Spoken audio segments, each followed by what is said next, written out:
just paid $350 for a round-trip domestic flight. Feels like a lot for 2 hours in a metal tube with bad legroom, right? Here's the strange part. Out of that $350, the airline itself keeps less than $8 in actual profit. That's not a guess. That's an industry-wide average from the International Air Transport Association for 2026. Somebody's making real money off your ticket. It's just almost never the person flying the plane. And the biggest winner in this whole chain isn't who you'd expect. It's not the pilots.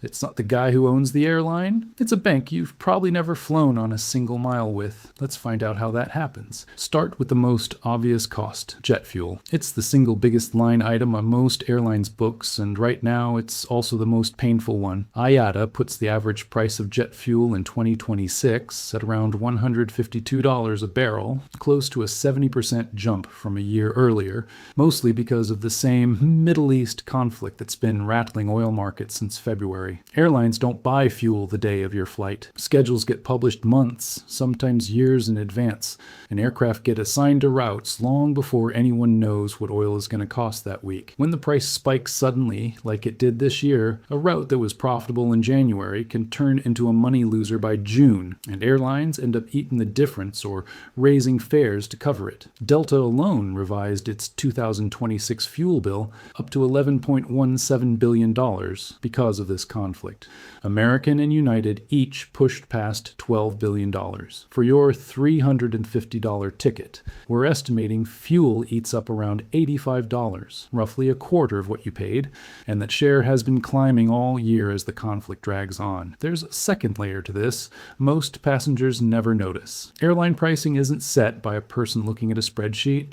It's set by algorithms constantly adjusting fares based on demand, competitor pricing, and input costs like fuel. When jet fuel prices spike the way they have this year, that algorithm doesn't wait for your flight date to arrive. It quietly nudges up the baseline price on tickets booked months in advance too, protecting the airline's margin against a cost increase that technically hasn't even happened yet on your specific flight. You're not just paying for the fuel your plane burns, you're partly paying for fuel prices the airline is worried about burning through next quarter. Fuel isn't even the biggest cost anymore. Labor is.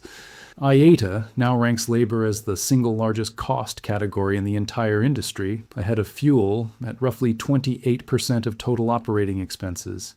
That's pilots, flight attendants, mechanics, gate agents, and the people scheduling all of them, and it's climbing fast because airlines are short on pilots and certified maintenance technicians at the same time. Demand for flying keeps rising. Then there's the plane itself. Airlines don't always own their aircraft outright. A lot of the fleet is leased, and lease rates have hit record highs this year as demand for planes outpaces what Boeing and Airbus can actually deliver, both of which are still working through years of production backlogs. On top of leasing, there's maintenance, and older aircraft combined with ongoing parts. Shortages have made keeping planes airworthy noticeably more expensive than it used to be. We're putting labor at around $92 of your $350, the single biggest slice on the whole ticket, and aircraft ownership plus maintenance at another $50.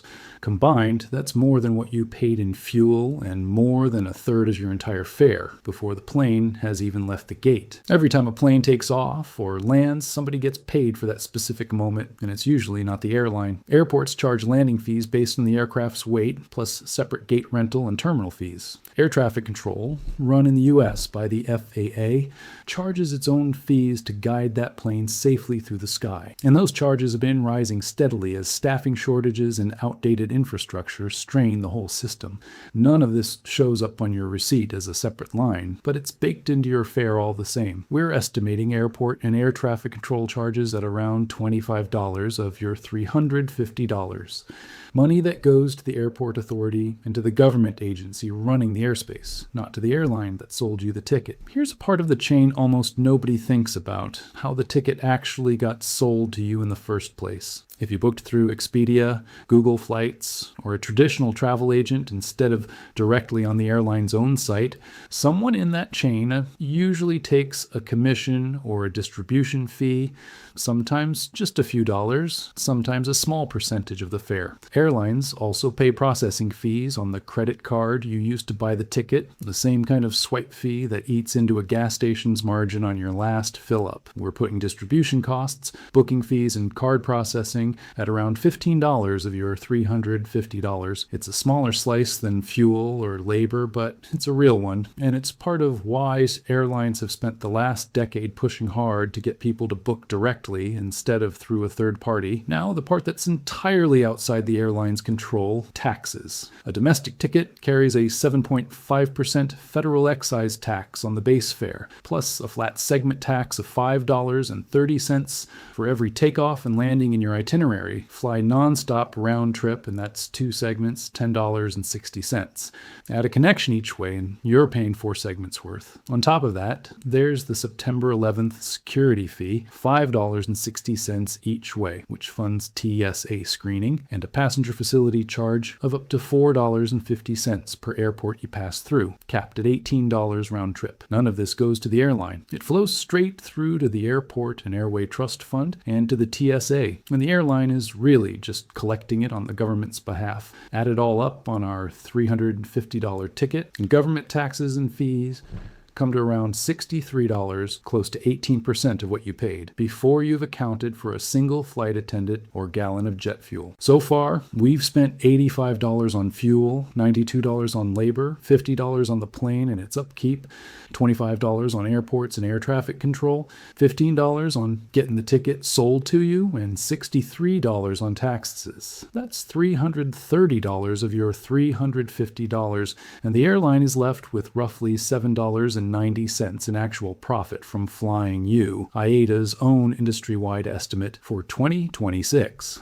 Here's the twist nobody sees coming. That thin margin on flying isn't really the business anymore. In 2025, Delta made $8.2 billion in cash from American Express alone, just for its co-branded credit card partnership, more than the airline's entire adjusted operating income for the year. American Airlines pulled in $6.2 billion from its own card partners, roughly 4 times its adjusted operating income. At Alaska Airlines, loyalty revenue made up 16% of total revenue. Think about what that actually means. Every time a Delta SkyMiles cardholder buys groceries or fills up their car, American Express pays Delta for that swipe, whether or not the person ever sets foot on a plane. Delta's SkyMiles program alone has been valued at nearly $32 billion, more valuable on its own than most of the airline's physical fleet. American's AA Advantage program isn't far behind at roughly $27 billion, with $6.2 billion in 2025 cash payments from Citi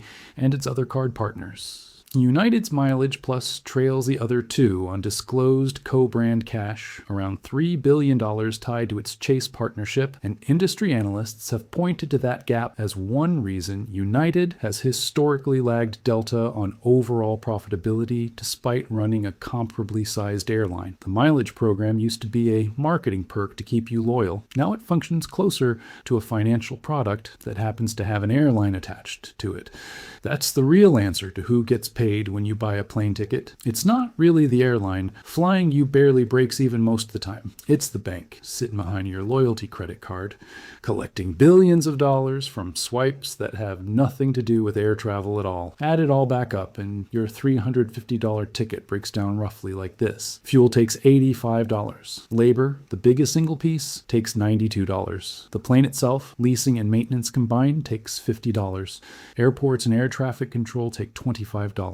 Getting the ticket sold to you costs $15. Government taxes and fees take $63. And after all of that, the airline is left with somewhere around $8 in profit, give or take, for the actual act of flying you from one city to another. Meanwhile, in a completely separate business, running alongside the one that flies planes, banks are paying airlines billions of dollars a year just to attach their name to a piece of plastic in your wallet. Flying? You barely pays the bills. Finance financing your everyday spending is what's actually keeping the lights on at some of these airlines. Next episode, we're following a completely different kind of purchase. And this one's going to have a twist you really won't see coming until the very end. Here's your challenge. Drop a guess in the comments. What do you think next purchase is? Subscribe if you want to keep following the money.